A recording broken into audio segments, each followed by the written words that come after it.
Hi there, this is Dr. Malladi Srinivasa Sastry. I'm a consultant psychiatrist. I specialize in general adult psychiatry and old age psychiatry.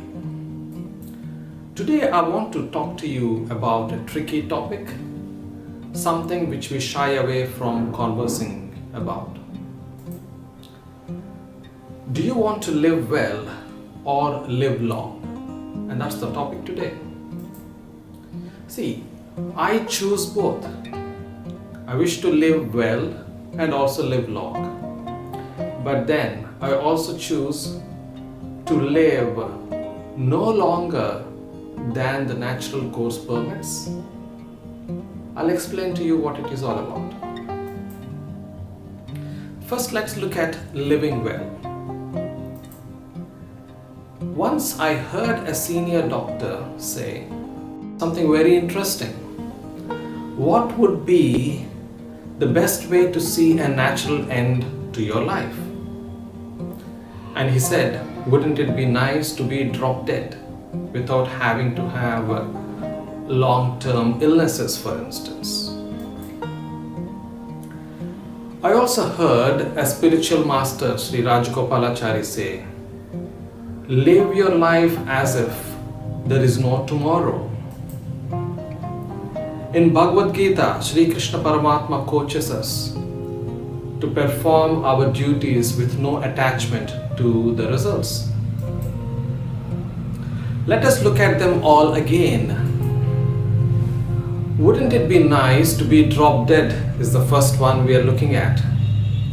For this, I need to have good physical health, and this means having the right kind of habits, the diet, and exercise, so that I minimize the chances of getting those chronic ailments such as diabetes.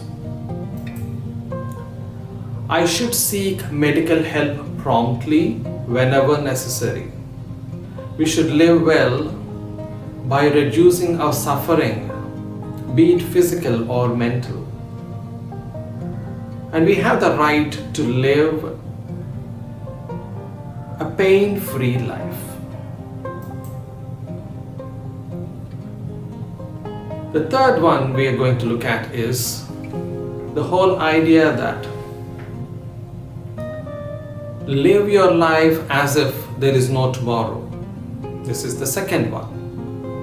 And for this, I need to be disciplined with my approach to life. And I should be content with no regrets at all. And the third one is performing my duties with no attachment to the results. And for this, I need to do the right things and be emotionally balanced. It all comes finally to having holistic wellness. And holistic wellness is the key to live well. And what does holistic wellness include? It includes physical wellness.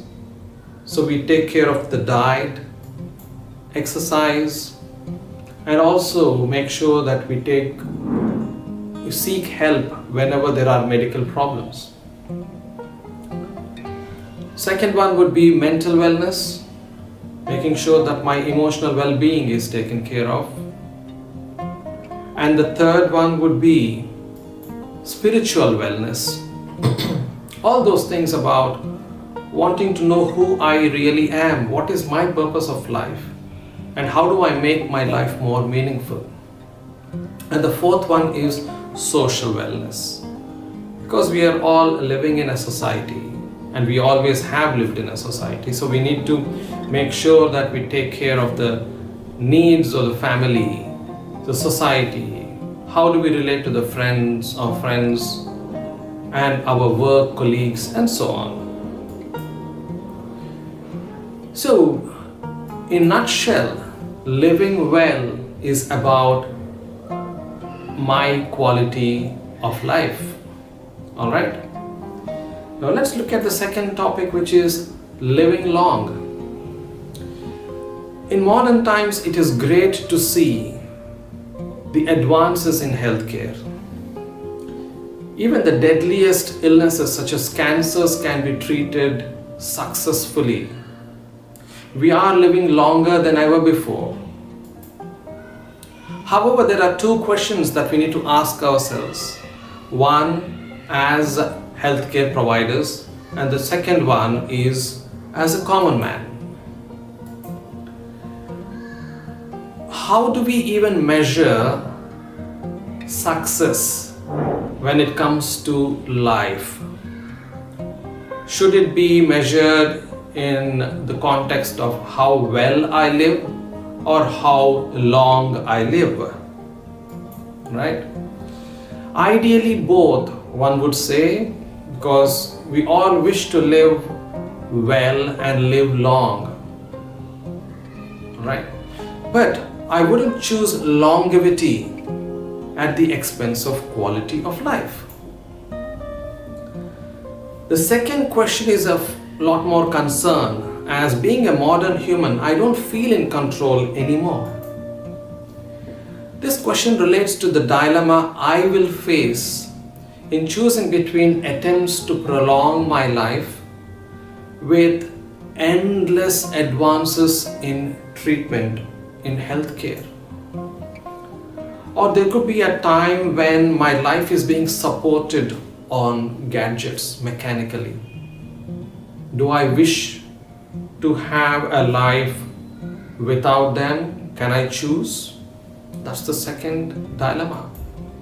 And the third one is, can I just pass away naturally with none of that or the least of that? See, the dilemma doesn't end here, as I'm concerned about those who don't have the financial means or don't feel empowered to make bold decisions, especially when it comes to feeling, being in a guilt trap of not prolonging the life of the loved one. A lot of families face deaths after their loved ones pass away. What prompts families to keep their loved ones survive beyond what natural course permits? And I would think it has a lot to do with guilt. We may agree or disagree on this aspect, but this is something definitely worth thinking about. The guilt of not trying, saying to myself, have I done enough? Or the guilt of being asked, have you tried enough? See, the guilt can always play a role even when at times it is so obvious that attempts to prolong life are futile. And the family or even the patient, they're staring at soaring hospital bills in that process. These soaring hospital bills lead to a quicksand of debt. And that's something which we see in healthcare settings where the public support system doesn't exist, where the families have to privately borrow money or sell their assets to pay the hospital bills. Have you ever wondered about the myriad thoughts running through families' mind behind the tears while grieving for their loved one who just passed away? See, some tears are in shock of the loss, some recalling the memories, but some are for the fear of future. Being financially broke and being firmly stuck in a quicksand of debt is not a nice thing for us to feel, or we don't feel reassured. We feel a constant sense of stress or a pressure on us. At the end, it makes us wonder, do we gain anything out of it? Or who gains the most out of it? Because families may start wondering what was the end result of losing the loved one. Could they have died peacefully in their sleep? One wonders if the olden days were a lot more easier, where none of the advances would have been part of options to think about. That doesn't mean that we should not seek help, especially for the advances in healthcare. It just means, where do we stop? Where do we draw a line? Anywhere in the world, we should celebrate success only if our healthcare system and society empowers patients and their families, empowers them enough to choose that option of healthcare intervention which leaves the family financially comfortable at the end of the treatment and hospitalization, and definitely not leave them bankrupt. There should be an option, we should be empowered to have an option to choose to live well and to live long, but just not survive long. Thank you so much for paying attention and listening through to this a difficult topic one doesn't usually wish to talk about.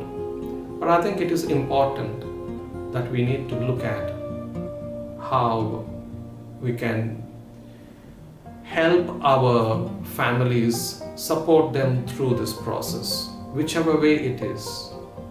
Thank you so much. Take care. See you. Bye-bye.